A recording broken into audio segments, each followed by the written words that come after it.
seize control of the city-state of Kadesh from their rival, the Hittite kingdom, and expand Egypt's borders.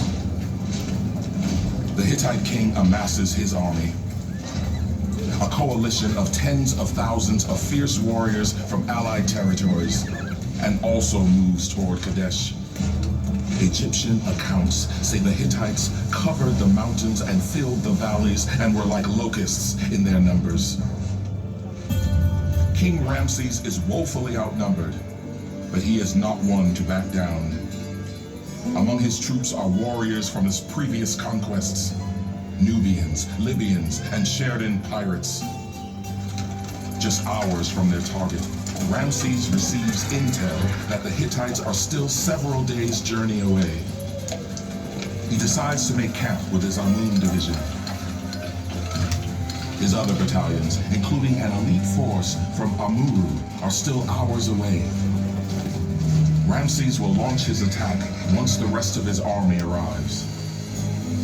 But his plan is soon foiled. Near camp, Ramses' guards interrogate two Hittite defectors. They reveal the Hittite army is actually in hiding just across the river. Suddenly, the Hittites' chariots smash into Ramses' Ray division.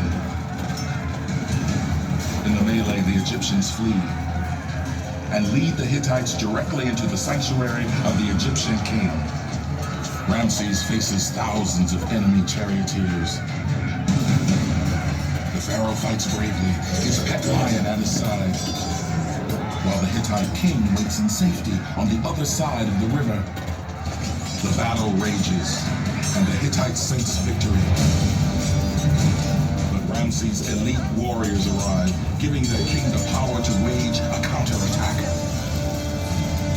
Unleashing a fury of arrows, the Egyptians force the Hittites back across the river.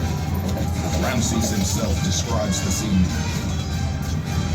I made them plunge into the water like crocodiles. Those who fell down did not rise. Most of the Hittite force drown or are killed, including the king's brother. The Hittite king calls for a truce. To count the dead, Ramses' soldiers remove a hand from each fallen Hittite. And King Ramses rides away from the field of battle, declaring himself the victor. A Hittite version of the story suggests the battle was at best a draw. 17 years after the Battle of Kadesh, King Ramses signed a treaty with the Hittites. It ushered in a peace that lasted nearly a century. It is the first peace treaty recorded in history and remains the basis for treaties between nations today. King Ramses believed his victory at Kadesh was the greatest achievement of his reign. He celebrated it in extraordinary detail on temples throughout Egypt, making it the most famous battle of the ancient world. In the pharaoh's own words, I found the enemy chariots scattering before my horses. I slaughtered them at my will. Behold, I am victorious. Me alone